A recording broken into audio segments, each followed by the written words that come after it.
जी, hello दोस्तों, मैं हूँ कमर चीमा और दोस्तों जैसा कि आप देख रहे हैं मेरे साथ मौजूद हैं प्रोफ़ेसर डॉक्टर मुक़्तदर ख़ान साहब। प्रोफ़ेसर साहब सबसे पहले तो आपके वक़्त का बहुत शुक्रिया sir. Thank you very much Kamal साहब और आपके सुनने वालों को मेरा सलाम, नमस्ते, सत श्री अकाल, वनक्कम, गुड आफ्टरनून, जुम्मा मुबारक। Thank you very much. Doctor साहब सबसे पहले तो आपसे बातें तो आज काफ़ी करनी है तुलसी गैबर्ट के हवाले से।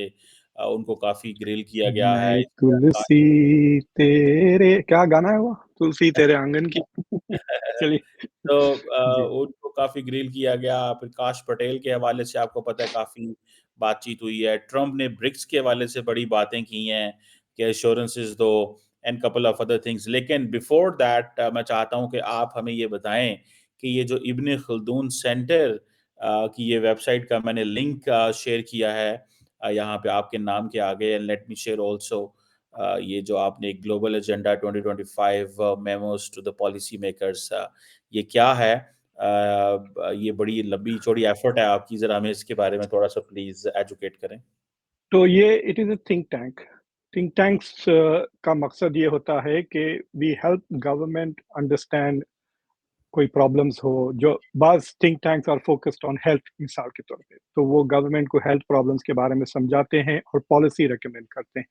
तो जो रिसर्च होता है थिंक टैंक में, वो यूनिवर्सिटी की जो थिंक टैंक्स होती हैं, they are doing pure research. लेकिन हुँ, जो non university policy think tanks है, वो अप्लाइड रिसर्च करते हैं। मिसाल के तौर पे अगर यूनिवर्सिटी स्टडी कर रहा है कि डी-डॉलराइज़ेशन का क्या असर हो सकता है इकोनॉमी पे, this is something that the A university professor might do या यूनिवर्सिटी का कोई डिपार्टमेंट रिसर्च कर सकता है। लेकिन think tank will say how to do de-dollarization, yeah, how to stop de-dollarization, or what will de-dollarization do to America's economy, what will it do to China. तो वो policy specific research होता है। तो ये हुँ, जो थिंक टैंक है इब्न Khaldun centre हमने इसलिए बनाए कि देखिए जो वाशिंगटन में 300-400 से ज़्यादा थिंक टैंक्स है, but they are all interested in promoting and advancing US national interest. तो वो हुँ, यूएस नेशनल इंटरेस्ट, यूएस का जो बड़ा बजट है उसमें से वो हिस्सा हासिल करना चाहते हैं। इब्न हुँ, खल्दून का मकसद ये है कि we see the world as one. जैसा कि नरेंद्र मोदी कहते रहते हैं ना, वासुदेव कुटुंबकम, वैसे ही हम सारी दुनिया आर ब्रदर्स। ये तो काफी हुँ, मतलब this is also an Islamic principle के we see the world as one.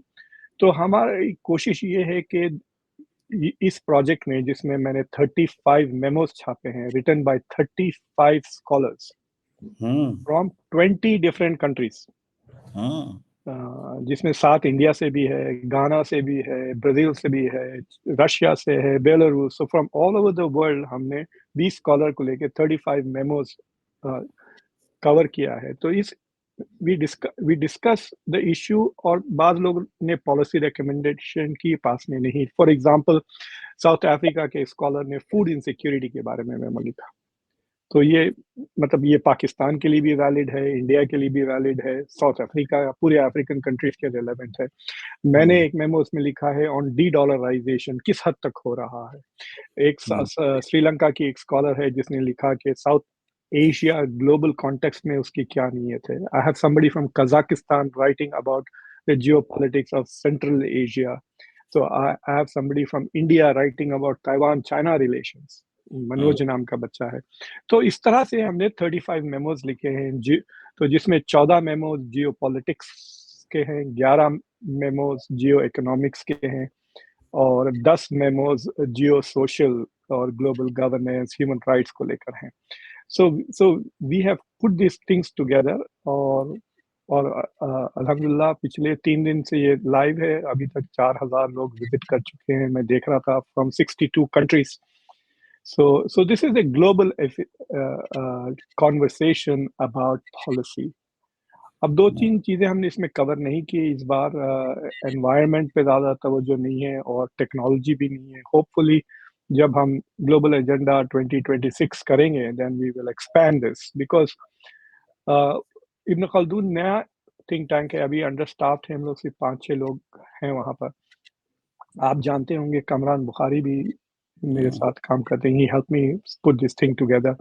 So hmm, what our goal is के होपफुली ये मैं प्रूफ ऑफ कॉन्सेप्ट भी देना चाह रहा था um, um, to the um, board. तो अब जब मैं कहता हूँ I want to do a global agenda, तो अब उनको पता है मैं क्या करना चाह रहा हूँ। और मैंने 60 मेमोस के कंसीव किए थे, तो उन्होंने 40 अप्रूव किए और 5 लोगों ने सबमिट नहीं किया अभी तक मेमोस। तो हमने 35 we waited, we wanted to launch with Donald Trump. Donald Trump के साथ बड़ा मुश्किल था। आर्टिकल्स मुझे वापस ऑथर्स को भेजता हूँ, फिर डॉक्टर साहब आपकी आवाज कट गई है। आपकी आवाज कट रही है। I can't listen you. I can't listen you. हाँ, कुछ तार हिल गई आपकी। हाँ, तो अब आ रही है आवाज? जी जी आ रही, बीच में थोड़ी देर के लिए गई थी बस। तो it was a complicated thing, we could not do it along with Donald Trump, इसलिए हम 2 दिन लेट हो गए, but inshallah next year I think it will be a bigger agenda with we will cover all topics. अब लोगों को अब मुझे दिखाने के लिए भी, when I ask people to submit a memo, तो मैं उनको they can see it. In fact मैंने आज सुबह द डिप्लोमेट में एक इंडिया बांग्लादेश और पाकिस्तान के ताल्लुकात के बारे में एक लिखा है। That is the model I want to use for memos going in the future. तो मैंने उसको लिखा भी इस वजह से है कि ठीक है, this will be the model. तो आई विल नेक्स्ट ईयर जब मैं सॉलिसिट करूंगा, आई स्टार्ट समटाइम इन जुलाई अगस्त में, तो आई से इस तरह लिखे मेरे लिए memo, and then we will do it इंशाल्लाह। So thank you very much भाई। आपके सुनने वालों को देखिए, मेरे नाम के बाद लिंक है, आइए देखिए। You may not be interested in all topics, but you will be interested in some of them. बिल्कुल, thank you very much for putting this in academic work, Dr. Saab, and bringing academicians from writers, thinkers from across the world. Thank you very much for this, all the ideas. दूसरा doctor साहब, starting the conversation on ये जो confirmation हुई है उसकी, तुलसी गैबर्ट की और काश पटेल की, और थोड़ा सा इस पे वो बातें बड़ी हो रही हैं, खास तौर पे तुलसी के हवाले से जी, कि वो मुझे जी पपेट कहा जाता है, और of Modi, Putin and others, so on and so fourth. So what do you make of this? ये नॉर्मल ऐसे होता है, या कि ये क्योंकि हिंदू हैं और फर्स्ट टाइमर्स हैं तो इनको ज्यादा ग्रिल किया जा रहा है? What do you make of that doctor साहब? तो देखिए, काश पटेल की जो हियरिंग थी उसकी काफी इंडिया में चर्चा चल रही है, because he started it by saying जय कृष्णा। तो वो एज ए ग्रीटिंग था टुवर्ड्स हिज फैमिली। तो जब उसने अपनी फैमिली को इंट्रोड्यूस किया, आई डोंट नो अगर आपने वीडियो देखा है, so he turn to them and said I am very happy. मतलब इसके लिए it's a big thing in his life ना। तो इनफैक्ट जब मैं पहली बार सेनेट में टेस्टिफाई किया था इस तरह, I could take only my son with me. और उसके बाद सेनेटर लूगर ने हियरिंग के बाद मेरे बेटे को पूरा सेनेट का दौर, he gave him a tour of the senate. So it's a very मतलब prestigious an honor to be considered to be a director of FBI. उनकी फैमिली इंडिया से पेरेंट्स आए, तो he was acknowledging them and he said, you know, जय Krishna. So जैसा हम लोग कोई काम करने से पहले ना, जैसा बिस्मिल्लाह बोलते हैं मुस्लिम्स, या वी प्रे फॉर सक्सेस, नसरुल मिनल्लाह है, फतीहुल करीब कहते हैं। मेरी माँ मुझसे हमेशा कहती थी, जो भी करना है उससे पहले ये पढ़ लिया करो दुआ, saying O God help me be successful in my efforts. तो it was a greeting like that. मुझे लगता है कि जब Hindu something they begin something, जैसे श्री गणेश कर रहे हैं, दैट इज व्हाट दे से, जैसा हम बिस्मिल्लाह कहते हैं वो श्री गणेश कहते हैं। So it what it shows is कि he is confident about his religious identity, कि वो छुपाने की कोशिश नहीं किया। इससे पहले की जो जनरेशन थी इंडियन अमेरिकन की, वो तो कन्वर्ट हो जाते थे ना। फॉर एग्जाम्पल निक्की हेली उसके खानदान में बस वो एक ही कन्वर्ट है टू कैथोलिसिज्म शायद, और फिर बॉबी जिंदल भी कन्वर्ट हो गए क्रिश्चियनिटी को before they enter politics. I don't know how serious he is. Anyway, उनकी दिल की बात तो खुदा ही जानता है। But the first generation of Hindus वे kind of underplaying and hiding their attitude. लेकिन देखो, वो जब भी बात करते हैं ना, दे टॉक लाइक मोनोथीस्ट की तरह बात करते हैं। May God bless them, may I mean this is singular God में थोड़ी यकीन करते हैं, they should say may all the gods bless them anyway. तो इट शोज के there is a confidence in him that he is willing. आपने ये विवेक रामास्वामी के साथ भी देखा होगा कि he said very confidently I am a proud Hindu, उसने तो साफ कहा ना। So that is an important thing. For example, I think Vance की जो बेगम है, आई थिंक उसने वैंस को भी वेजिटेरियन बना दिया है, so they have all gone vegetarian, right? So people are standing up with confidence. This shows the confidence of the Indian American, Indian Hindu community. It also shows the tolerance of the American community. Even Republicans, nobody was objecting. और ये तो दिन रात God God God कहते रहते हैं, Jesus Jesus हर वक्त। तो एक बार अगर जय कृष्णा कहते हैं तो क्या बुरी बात है।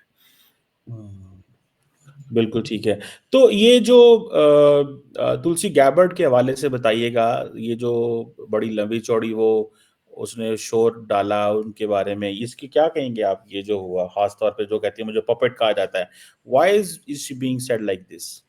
तो देखिए, डोनाल्ड ट्रंप की जो नॉमिनेशंस हैं, सिवाय रूबियो के who was approved 99-0, उसने अपने लिए भी वोट डाल दिए उसने, ठीक है। उसके अलावा बाकी के सारे लोगों के साथ there is a question mark about their competence. So for example, जो अटॉर्नी जनरल था डोनाल्ड ट्रंप का, अटॉर्नी जनरल बार जो था, उसने जब डोनाल्ड ट्रंप ने काश पटेल को प्रमोट करने की बात की थी इन FBI, तो उसने इतना स्केदिंग लेटर लिखा था कि इसमें काबिलियत नहीं है। He questioned Kash Patel's competence to be a director. बहुत बड़ा ऑर्गेनाइजेशन है भाई, तकरीबन 20-26 हजार तो एजेंट्स हैं इनके। काउंटर टेररिज्म भी करते हैं, काउंटर इंटेलिजेंस भी करते हैं, अब तो वो ओवरसीज भी जाते हैं, बड़े बड़े एम्बेसीज में there is always an FBI agent. So it's like running in many ways it is bigger than the CIA in terms of just खाली मैन पावर को ले ले आप, जितने क्राइम्स वो हैंडल करते हैं। सो द क्वेश्चन उठा, जैसा पीट हेक्सेट जो सेक्रेटरी ऑफ डिफेंस है, कि क्या वो, मतलब this is one of the biggest organisations in the world, 2-3 million की उसकी स्टाफ है, कैन ही हैंडल दैट? और बातें तो सिर्फ आइडियोलॉजिकली कर रहे हैं ना। पीट हेक्सेट वाज कमिंग देयर कि मैं DEI निकाल दूंगा, और ये बंदा काश पटेल तो इतना लॉयल है डोनाल्ड ट्रंप का कि उसने जितनी भी बातें की हैं is about just attacking political opponents. हाँ, बस यही कि डोनाल्ड ट्रंप के खिलाफ इन्होंने ये कहा, मैं उनको ये कर दूंगा, मैं बंद कर दूंगा। सो मतलब खुद अगर डोनाल्ड ट्रंप का डर नहीं होता तो शायद इनके वोट नहीं पड़ेंगे। अभी वोट नहीं हुए हैं, let us say. In fact there are some people who are thinking कि तुलसी गैबर्ट का इतना प्रॉब्लमैटिक है सिचुएशन कि she may not come out of the committee में उसको रिजेक्ट कर देंगे ताकि मेन स्ट्रीम वोट ही ना मिले। क्योंकि वो जो आर्कनसॉ के जो सेनेटर है जिसने तुलसी गैबर्ट की कमिटी को चेयर किया, बहुत बदमाश आदमी है, उसने मेरे खिलाफ भी बहुत बातें की हैं बाकायदा लेटर्स लिखता था कॉन्डोलीजा राइस को when he was senator of Arkansas. So उस बंदे ने तुलसी गैबर्ट की बहुत क्रिटिसिज्म की। देखिए, तुलसी गैबर्ट until recently was a Democrat. तो वो पहले फौज में थी, फिर फौज से वो कांग्रेस में आई। In the Congress she was a Democrat from Hawaii Congress में। तो अभी बहुत रिसेंटली उसने मतलब अपना पार्टी बदला है, जैसा कि वो बिहार के नीतीश कुमार नहीं जो कभी सुबह में वो बीजेपी में रहते, दोपहर में कांग्रेस में, शाम में खुद अपनी जनता दल में। इस तरह तो नहीं होता है अमेरिका में, इट्स वेरी रेयर कि कोई बंदा पार्टी चेंज करे। So she switched her party, तो democrats are upset about it, और republicans don't like her because उसके पूरे past positions are very progressive and left, ठीक है। तो और what is also interesting is कि जो ट्रम्प की फॉरेन पॉलिसी की जो टीम है उसमें जो सबसे बड़ा नियो कंजर्वेटिव नियो कौन है, वो रूबियो है, फार राइट। और Tulsi Gabbard is the far left, समझे। इनफैक्ट जब रूबियो का नाम अनाउंस हुआ था as a secretary of state, Tulsi Gabbard उसको क्रिटिसाइज करी, she came out and said that he is a neocon. आप जाके Google करके देखें Tulsi Gabbard's comments about Marco Rubio. She's not happy with Marco Rubio as Secretary of State.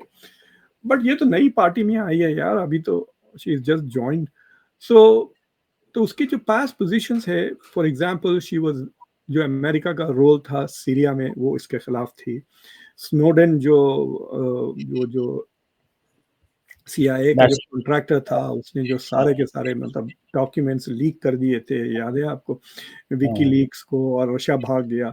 तो उसके favour में उसने लेजिस्लेशन इंट्रोड्यूस किया भाई उसको माफ करने के लिए, और उसको तो ट्रेटर समझते हैं अमेरिकन. तो so there are some problematic positions उसने ली है. जाके उसने असद से मुलाकात भी की सीरिया में. So they are saying, I mean, it's okay if you are just a Congress person and nobody, right? लेकिन अगर आप डायरेक्टर ऑफ नेशनल इंटेलिजेंस बन जाते हैं और आपके ऐसे कनेक्शंस है कि your positions are sympathetic to Assad, to Putin, to Modi वगैरह, then they are worried about it, you know, they are worried about it. अब उस देखिए, as director of national intelligence you control what the president sees. तो America की जो president है, जब सुबह उठते हैं, the first thing they do is something called the PDB. Presidential daily brief नाम की एक चीज होती है. A document is produced by the director of the CIA या डायरेक्टर ऑफ नेशनल इंटेलिजेंस. वो रात के 3-4 बजे तक काम करते हैं, सुबह में वो डिलीवर करते हैं. It depends on the president's style. बस जैसा कि for example George W. Bush को सुना कि कॉन्डोलीजा राइस खुद पढ़ के सुनाती थी और सिर्फ 3 पेज का होता था. बिल क्लिंटन के ज़माने में वो 18 पेजेस तक चले जाता था. बिल क्लिंटन खुद पढ़ते, ना सिर्फ वो पढ़ते, वो शावर में होते हैं, उनका असिस्टेंट उनको वहाँ बाथरूम में खड़े रहकर पढ़ के सुनाते रहता था. He would go through the 18 pages of. और ये स्टार्ट हुआ जॉन एफ कैनेडी के ज़माने में. कैनेडी वाज कॉन्स्टेंटली वरीड कि भाई इतना इंटेलिजेंस मुझे चाहिए. तो CIA started something called the checklist. तो what the president should know today. तो सुबह सुबह उसको इंटेलिजेंस चेकलिस्ट दे देते हैं. तो she will be preparing that. तो सोचिए आप, कोई ऐसी इंटेलिजेंस की चीज CIA, FBI वगैरह सब उसको भिजा देते हैं material, and then she will select from that and decide what Trump will see and what Trump will not see. यहाँ पे बायस आ जाएगा ना, राइट? यहाँ पे बायस आ जाएगा. And that is what people are worried that she might her, like for example, अगर पुतिन ने कुछ फौजें इधर से उधर मूव की, the president should know. What if she doesn't share that intelligence with him and saying, no, this is not top priority, we will talk about this is a top priority. 10-15 चीजें होती हैं, item उठते, पूरे सारे चीजें थोड़ी president can address. So they are worried कि there will be some manipulation of data. Neocons ने काफी data और intelligence manipulate किया था इराक वॉर को प्रमोट करने के लिए, ताकि झूठे इंटेलिजेंस दीजिए. डगलस फैथ नाम का बंदा था, अगर आपको याद है, गूगल कर लें डगलस फैथ को. This was the guy who was at the pentagon. उसने मतलब उसको कहते हैं चेरी पिकिंग. चेरी पिक करके इंटेलिजेंस ऐसा प्रेजेंट किए थे जॉर्ज W. बुश को कि ही वाज कन्विंस्ड कि इराक में न्यूक्लियर वेपन्स है, और जिसकी वजह से इतना बड़ा हादसा हो गया. We went to a war and it caused all kinds of problems ना. तो that is what the concern is amongst his senior people. Trump का चक्कर ऐसा है, ट्रम्प इज ये सारी चीजें नहीं सोचता. ट्रम्प ही वांट्स लॉयलिस्ट, जो वो जो चाह रहा है वो करे. मैं कल रूबियो का एक लंबा इंटरव्यू है विद मेगन केली, तो मैं वो सुन रहा था और उसमें मतलब इट वाज लाइक, जिस तरह से रूबियो बात कर रहा था, ही वाज बेसिकली सेइंग कि मैं तो, मेरे पास से कोई आइडियाज नहीं आएंगे, मैं कुछ पॉलिसी, मतलब जो भी ट्रम्प कहेंगे मैं वो करूंगा. You know, that was his position. So Trump wants people like that, क्योंकि जो पहले एडमिनिस्ट्रेशन में कई लोग थे जो उसके खिलाफ थे, मतलब they would disagree with him on his face and they would not implement what he wanted. वो बहुत फ्रस्ट्रेशन था उसके लिए, इसलिए उसने 4 नेशनल सिक्योरिटी एडवाइजर्स को फायर किया था ना, कि वो they were not doing what he was doing. John Bolton तो उसके खिलाफ एक्ट कर रहा था. प्रेसिडेंट एक चीज कर रहा था, जॉन बोल्टन दूसरी चीजें कह रहा था. You know, it's like saying कि आप किसी से पूछ रहे हैं कि आप क्या पिएंगे, बोले मैं चाय पीऊंगा, फिर मैं जाके बावर्ची को कह दूंगा कॉफी बना दो. You know, that is what was happening to Trump. So he wants people who are trustworthy from his point of view, उसके लिए loyal हैं, और he is not that concerned कि ये fully competent है या नहीं है. तो the tension जो चल रहा है कि डेमोक्रेट्स भी ये बात समझ रहे हैं कि ये the reason why Kash Patel is there is because they are loyal to Trump. Not, सवाल ये उठता है कि अगर अमेरिका के नेशनल इंटरेस्ट और डोनाल्ड ट्रंप के पर्सनल इंटरेस्ट में टेंशन आता तो ये लोग किस तरफ जाएंगे? किस तरफ The जाएंगे? answer is they will go with Donald Trump's point of view, अच्छा not. डॉक्टर साहब, इसमें ये नहीं होता फॉर एग्जांपल के एफबीआई एंड सीआईए ये खुद नहीं ट्रम्प तक एक्सेस रखेंगे कि अगर फॉर एग्जांपल अगर कोई ऐसी चीज है तो उनके हेड्स का क्या फायदा अगर वो खुद जाके बता दें या कुछ ऐसी चीज हो उनको तुलसी गैबर्ट को इग्नोर कर दें? तो ये जो अभी CIA का जो डायरेक्टर कंफर्म हो गया, बाय द वे, वो he is quite respected actually. उसका कोई ऐसा टेंशन वेंशन कुछ भी नहीं है जैसा कैश पटेल का चल रहा है। And let me tell you, Kash Patel के जो इश्यूज है, it's nothing to do with him being Indian और हिंदू। कैश पटेल बहुत ही, मतलब there are different issues. He is very anti democrats, anti liberals, और वो डर रहे हैं कि he will use the FBI against them. That is the whole issue. But जो देखिए, फॉर एग्जांपल अगर आप बिल क्लिंटन के जमाने में जाएं तो जॉर्ज टेनेट नाम का बंदा होता था the director of CIA। By the way दोनों मेरी यूनिवर्सिटी के हैं, जॉर्ज टाउन, जहां से मैं ग्रेजुएट किया, जॉर्ज टाउन के थे बिल क्लिंटन और जॉर्ज टेनेट। तो जॉर्ज टेनेट को बिल क्लिंटन ने मेडल ऑफ फ्रीडम भी दिया था। तो at that time Bill Clinton used to work very closely with the director of CIA। ठीक है, ही वाज वेरी प्रोमिनेंट। लेकिन आपने पिछले 2 साल में देखा होगा कि विलियम बर्न्स, हालांकि जो CIA के डायरेक्टर थे under Biden, he was so involve in the Gaza negotiations, उतना पब्लिक नजर नहीं आया। राइट, ये जेक सलिवन और एंथनी ब्लिंकन के अलावा और कोई नजर नहीं आ रहे थे आपको। क्लिंटन के जमाने में George Tenet. So it depends on the personality of the people. हाँ, इससे पहले विलियम गेट्स था director of CIA। William Gates ने जो कमेंट की थी बाइडेन के बारे में बहुत मशहूर है कि पिछले 50 साल में इसने जो हर डिसीजन जो इसने फॉरेन पॉलिसी पे ली वो गलत है, उसने कहा था विलियम गेट्स। बाद में वो he became, I think, also president of a university. तो it depends on the personality. देखिए, कैश पटेल जैसे लोगों की कोई इज्जत नहीं है आउटसाइड। नो, मतलब फॉर एग्जांपल अगर आप मुझे कहिए कि विलियम बर्न्स को बुलाएं to give a lecture at the university, I will be happy to bring him, because Kash Patel is like he's a party operative भाई। वो गंदी गंदी हरकतें बोलता है, उसकी बातें, जो स्टेटमेंट अगर आप देखे हैं उसका पूरा हियरिंग, तो जो सारे कमेंट्स, क्लोबशर नाम की सेनेटर है फ्रॉम मिनेसोटा, उसने सारी चीजें लगाई कि मैं FBI के ऑफिस को बंद कर दूंगा, उसको म्यूजियम बना दूंगा, इस तरह के घटिया। फिर वो the man didn't have the guts to stand up to his own statements, na? He's under oath और he's pretending कि मैंने नहीं सुना, ये वो सब 2023 के सारे statements है, right? So nobody respects people like this, समझ रहे ना? अगर आपका खुद का पर्सनल स्टैचर हो, रेस्पेक्टेबल स्टैचर हो, देखो किस पैसे बना रहा है झूठे बातें कहकर, यू नो, ऑन डीप से। तो उस तरह के लोगों को they are not very highly respected. So just a Rubio, when he finishes his term as a Secretary of State, he will be respected. Most probably he will run for president. But I'm not very sure about Kash Patel. Tulsi Gabbard का we'll see अगर वो confirm होती है या नहीं। Cash Patel मेरे ख्याल से कंफर्म हो जाएंगे, बिकॉज अगर पीट हेक्सिथ को कंफर्म कर सकते हैं रिपब्लिकन्स, उसमें 3 रिपब्लिकन्स ने voted against him by the way, तो वो टाई हो गया था, तो टाई ब्रेक किया ना JD वैंस ने आकर। The vice president had to come it and break the tie जो हुआ उसको लेकर। सो बट उसके खिलाफ 3 रिपब्लिकन्स ने वोट, सुजन कॉलिंस और वगैरह, तो केंटकी के जो सेनेटर है उन्होंने भी उसके खिलाफ डाला। तो दे आर एक्सपेक्टिंग के हो सकता कि तुलसी गैबर्ट के खिलाफ भी शायद वोट पड़े। But so we will see, हर vote will be very tight. अब उसमें ये होगा कि ट्रम्प वोट से पहले अगर फोन करने, मतलब we will know who is going to vote no ना। तो 4-5 लोग होंगे दैट जिसको आप सस्पेक्ट करेंगे they will vote no, because ये पब्लिक वोट है, this is not a secret vote. अगर ये सीक्रेट वोट होता तो ये सारे के सारे रिजेक्ट हो जाते। मैं आपको लिख के देता हूँ, 10 वोट भी नहीं मिलेंगे काश पटेल को 100 में से, क्योंकि ये पब्लिक वोट है।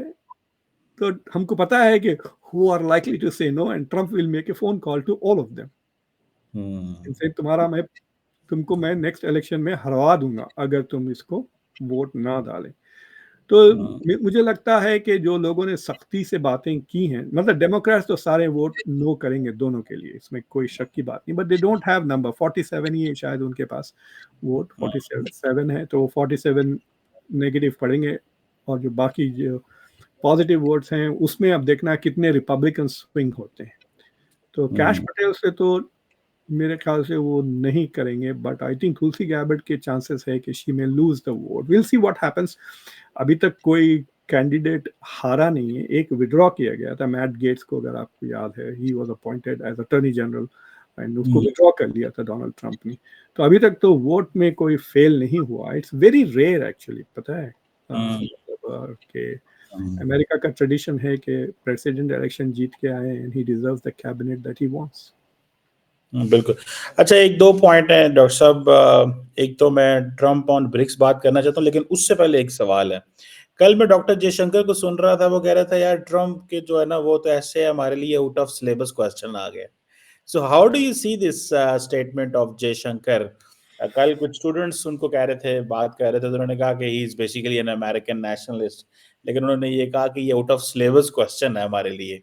तो how do you see this? Is this a panic और is this something you call के वैसे ही उन्होंने ये कह दिया? एक महीना पहले इन्होंने क्या कहा था, याद है आपको? कि नहीं, पैनिक नहीं है हम। We are the only ones who are not nervous. Everybody is nervous because we have good relations. Modi के लंगोटी यार हैं, ये हैं, वो हैं। अब क्या हो गया? So I don't know what. देखिए, बीजेपी ने फॉरेन पॉलिसी को पॉपुलराइज कर दिया, यस। उससे आपका मेरा फायदा हो गया हाँ जी। कि हजारों लोग जिनको फॉरेन पॉलिसी एक दुम नहीं आती वो आके देखते हैं, वो यूट्यूब चैनल ऐसा देखते हैं जैसे क्रिकेट मैच की कमेंट्री हो रही है, राइट? आप फजूल बातें करते हैं, India will produce an AI better than deep seek by tomorrow. भाई, मैं तो कमेंट जब पढ़ रहा था, टुमारो तो हो गया था ना, कहाँ है? तो इस तरह लाइक विन लूज इस तरह से सोचते, तो बीजेपी ने पॉपुलराइज कर दिया, अब हजारों लाखों लोग आर इंटरेस्टेड इन इट, अब उसमें वो फंस गए, राइट? तो उन्होंने इतना प्रमोट किया, मोदी मोदी है, तो मोदी फोन करके जंग रोक दिए थे, याद है आपको? यूक्रेन में। हाँ, तो अब इस तरह की बातें इन्होंने चढ़ा के पब्लिक को छोड़ दी। There are fools out there who actually believe this things, ठीक है? अब फंस गए हैं कि भाई पब्लिकली कह रहा है India is the worst violator of traffic.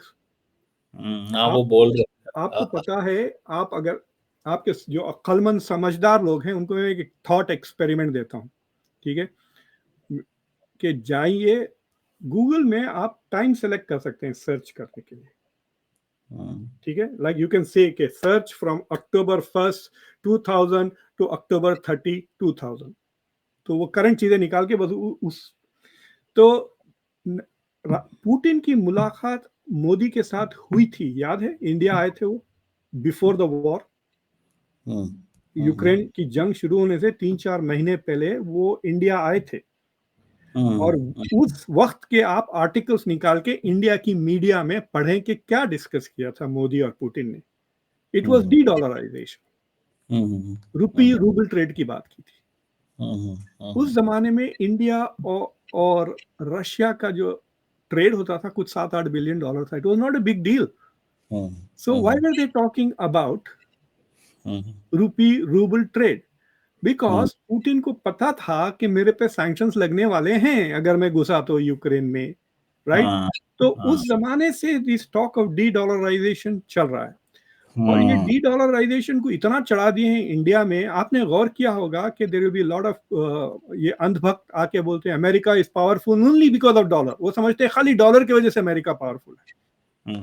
America powerful है इसलिए डॉलर पावरफुल है मेरे भाई, it's not the other way around. और जैसा कि डॉलर को निकाल दिए तो सडनली ये पावरफुल हो जाएंगे। It's a very strange kind of logic, but they understand जो डर है कंट्रीज को कि जो सेकेंडरी सैंक्शंस है वो डॉलर की वजह से लगते हैं, समझ रहे ना? तो अगर एक मुल्क wants to do something that America doesn't like and wants to not be punished by मतलब सैंक्शंस, तो वो डॉलर में ट्रेड ना करें। That is one way to avoid the sanctions. तो वो डी डॉलराइजेशन में इंडिया बहुत आगे था, बहुत बातें हैं। आप Modi and dedollarization Google करके देख लें, जयशंकर जैसा ट्रम्प जीता उनकी पूरी बोलती बंद हो गई, पूरा रिवर्स हो गया। We are not interested in dedollarization, we are interested in strengthening dollar. In fact Jaishankar ने यह भी कहा कि we are interested in strengthening dollar. तो आज देखो, फिर बयान आया डोनाल्ड ट्रंप का कि मैं लगा दूंगा। उसने तो मतलब वो सड़कों पे गुंडे नहीं बात करते हैं कि हिम्मत है तो करके देखो, माँ बहन कर दूंगा, ऐसे बात कर रहा है डोनाल्ड ट्रंप, राइट?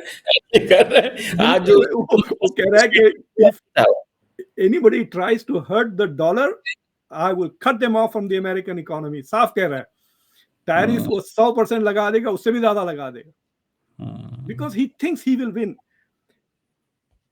देखिए, it is not necessarily true, वो ब्लफ कर रहा है, ही इज ब्लफिंग। हिम्मत नहीं है कॉल करने की ना, सिवाय चाइना के और कोई नहीं कॉल करेगा इसको। चाइना लगाएगा, देखना, मेनी चीजों पर, वो अमेरिकन चीजों पर वो लगाएगा टैरिफ्स इन रिटेलिएशन।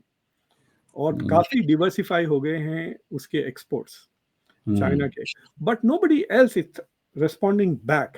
ठीक है, तो आई थिंक कि ये जो सवाल है, it is out of the syllabus. ये कहना कि we didn't expect this, we didn't expect that, I don't know यार। मतलब they have to do this seriously कि डोनाल्ड ट्रंप, और फॉर एग्जाम्पल जब डोनाल्ड ट्रंप ने तुलसी गैबर्ट, काश पटेल वगैरह को नॉमिनेट किया, तो वो समझ रहे थे जैसा कि इंडिया फर्स्ट कैंपेन थी उसकी। नहीं ना, he is America first, these people are very America first, समझे ना? So for example, अगर ट्रंप मेरे साथ आधा घंटा बात किया तो he will never hire me. He might say, Dr. Khan, you're the most competent person I met, but I'm not going to hire you because you care too much about Palestinians. I don't give a shit about them. You care too much about third world countries. I don't give a shit about the shithole countries. कहा था उसने third world countries को, याद है? Right? यही कहा था ना डोनाल्ड ट्रंप ने। अच्छा, मैं डॉक्टर साहब एक इंटरेस्टिंग सवाल, मैं कल भी इसको आंसर करने की कोशिश कर रहा था, मैं चाहता हूं आप आंसर करें, that will be the last question हमारा। मैंने देखा कि पाकिस्तान के अंदर तो एंटी अमेरिकनिज्म है, because of maulvis, because of military ने एंगेज किया और फिर डिस्टेंस पे चले गए, अमेरिका से दोस्ती हुई, दुश्मनी हुई एंड ऑल दैट, एक एंटी अमेरिकन नैरेटिव है।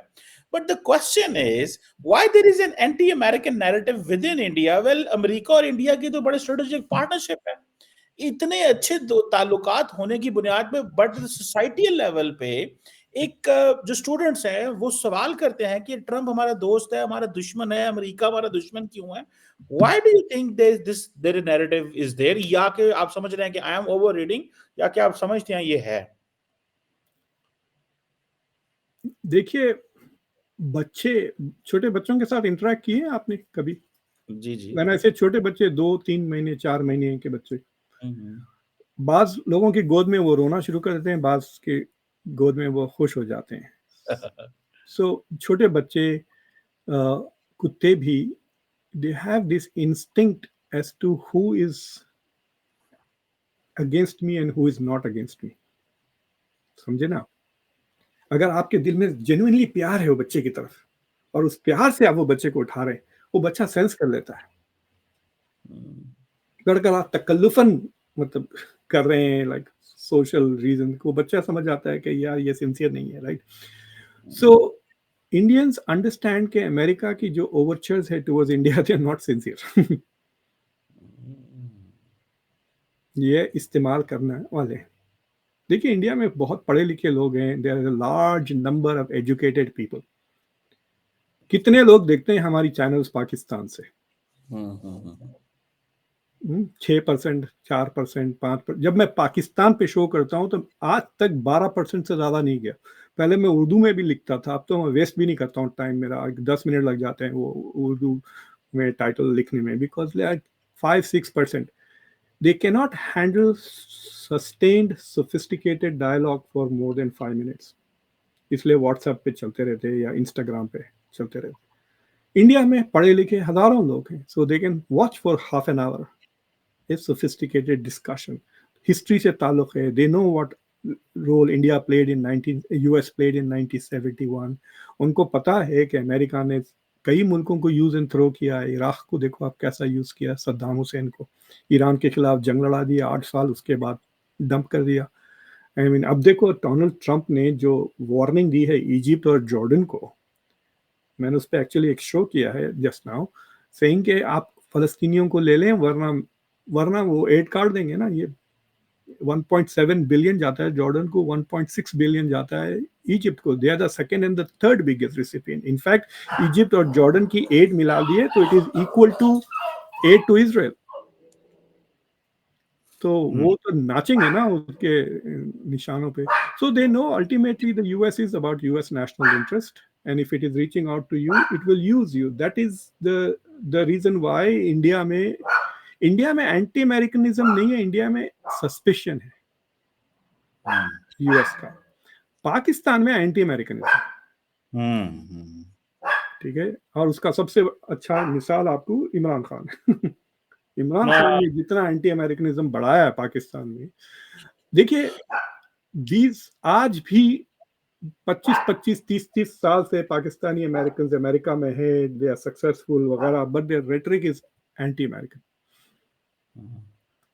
तो भाई तो यहाँ क्यों आए, मतलब like see there is a difference. आप किसी पॉलिसी से आपको इख्तलाफ हो is because you don't want your country going into a wrong direction,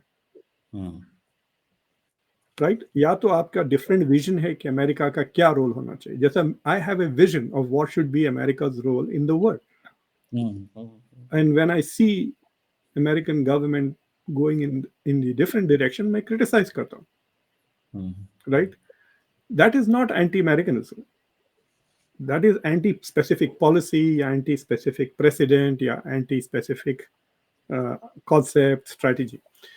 तो मुस्लिम कंट्रीज में वो अपना मुल्क छोड़ के यहाँ आ जाते हैं, यहाँ रहते हैं, फिर I don't it is a moral integrity का चक्कर है। और मतलब आप डॉलर के लिए आ गए, फिर then recognize that, नहीं खामोश बैठा ना फिर इसके बाद। so I think that is a concept, but this is not limited to our part of the world. so for example आप DW जो जर्मनी का चैनल है देखते होंगे आप, तो उन्होंने एक बहुत अच्छा शो किया 2-3 दिन पहले, जाके देखें, आपके सुनने वालों को भी कह रहा हूँ। They are talking about how the far left and far right दोनों एंटी अमेरिकन हो गए। हाँ बिल्कुल, वो हाँ, और जो AFD की जो लेडी है, मैं उसका नाम भूल रहा हूँ, जिसको actually she came for Trump's inauguration और जिसको इलॉन मस्क सपोर्ट भी कर रहा है AFD की, they are all very anti American. और far left is also anti American. ये बीच में जॉर्ज शोल्स वगैरह, ये जो लोग हैं, ओलफ शोल्स वगैरह, ये लोग आर वेरी प्रो अमेरिकन। तो एंटी अमेरिकनिज्म, मुझे, मैं एक छोटे से शहर में गया था, बोखुम नाम का शहर है जर्मनी में, to give a lecture at a university. तो रास्ते में मुझे म्यूनिक में एक मरीन मिल गया था, जो वहाँ पे हॉस्पिटल, इराक और अफगानिस्तान से जो इंजर्ड हो रहे थे वो जर्मनी आके इलाज करके वापस या तो अमेरिका आ जाते थे या वापस अपनी पोस्टिंग पे चले जाते। तो ये मरीन मुझे म्यूनिक एयरपोर्ट पे मिला, तो मैं उसके साथ लंच, उसको मैं बोला thank you for your service, और उसको मैंने लंच खिला दिया। तो वो बड़ा खुश हो गया कि मैंने पे कर दिया लंच को। तो उसने अपना जो मरीन की पिन होती है ना, पिन अपने यूनिफॉर्म से निकाल के वो मेरे जैकेट पे लगा दिया। तो मैं 1.5-2 दिन के लिए गया था जर्मनी, तो मैं वो जो जैकेट जो मैं पहन के जा रहा था, वही जैकेट में मैंने लेक्चर भी दी। तो मैंने आया, वो होटल में लग दिया, सुबह वो जैकेट पहन के निकल गया, भूल गया मैं कि वो US मरीन का पिन मेरे जैकेट पे लगा हुआ है। आपको पता है मुझे 4-5 बंदों ने पीट दिया, मुझे मारा है लोगों ने। मैं ब्रेकफास्ट में गया कैफे में, they said you are a brown man and you are wearing a US marine. इतना एंटी अमेरिकनिज्म था post Iraq war in Europe. सबसे ज्यादा मारा है भाई। मेरे साथ एक ग्रेजुएट स्टूडेंट्स थे 2, उन्होंने वो they were kind of shielding मी, मैं अपना फेस कवर कर रहा था, मुझे अच्छे खासे 3-4 लात पड़े, 1-2 पंचेस भी पड़े, बिकॉज आई वॉज वेरी, मुझे समझ में नहीं आया कि मुझे क्यों अटैक कर रहे हैं। तो मेरे साथ जो ग्रेजुएट स्टूडेंट एक खातून थी, उसने उसे पिन को खींच दिया और कहा इसके वजह से हो रहा है, वो फेंक दी। फिर वो बेचारा, बाद में मैं उसको ढूंढ के निकाला, वो पिन को, यूएस मरीन का पिन था। So there is a lot of anti Americanism in many country. South Korea में देखिए आप, इलेक्शन के वक्त, जो इराक वॉर के वक्त, एक मशहूर टी शर्ट निकली थी ना, जो अमेरिकन पहनते थे, आई एम फ्रॉम कनाडा का। क्या क्या याद है? So anti Americanism is a world wide phenomenon. Even अंग्रेज भी anti Americanism, a different kind. European anti-Americanism is a different kind. वो समझते हैं कि ये हर, जैसा आप पढ़े लिखे, आई एम श्योर आपका कोई गांव में ऐसा कजन होगा जो थोड़ा लाइक रेडनेक होगा, राइट? तो आप उसको कैसा ट्रीट करेंगे? मतलब you are going to treat him like a redneck. तो यूरोप अमेरिका को वैसा रेडनेक कैसा ट्रीट करना चाहता है? They think America is less sophisticated, culturally backward है, लेकिन पैसा बहुत है। और भाई, अगर वो आपका रेडनेक कजन अगर करोड़पति है, तो आप झक मारा के उससे अदब से बात करेंगे ना। So it is like that. So Europeans resent the fact कि they are dependent on American power, on American economy, और and they have less respect for America. समझ रहे हैं ना आप? तो हर डिफरेंट कल्चर्स में different type of anti Americanism है। आप इसराइल में भी आपको एंटी अमेरिकनिज्म मिल जाएगा। बिल्कुल ठीक है। बड़े अच्छे तरीके से सर आपने हमें एक्सप्लेन किया सस्पिशन एंड एंटी अमेरिकनिज्म, और वो आपकी बात बड़े एग्जांपल से एक्सप्लेन करना। Thank you very much professor doctor Muqtedar Khan Sahab. बड़ा मजा आया वंस अगेन आपसे बात करने का। थैंक यू वेरी मच कमर साहब, और आपके सुनने वालों को please go visit yes, ibnkhaldunCenter.org। जी, मैं थैंक तो यू। विजिट कर भी रहा हूँ, और आप भी प्लीज इसको विजिट करें, और बड़े बड़े अच्छे पेपर हैं, पढ़ें उसको। Thank you very much doctor साहब, बहुत शुक्रिया। Thank you. खत्म हो थैंक यू गया। Very much sir.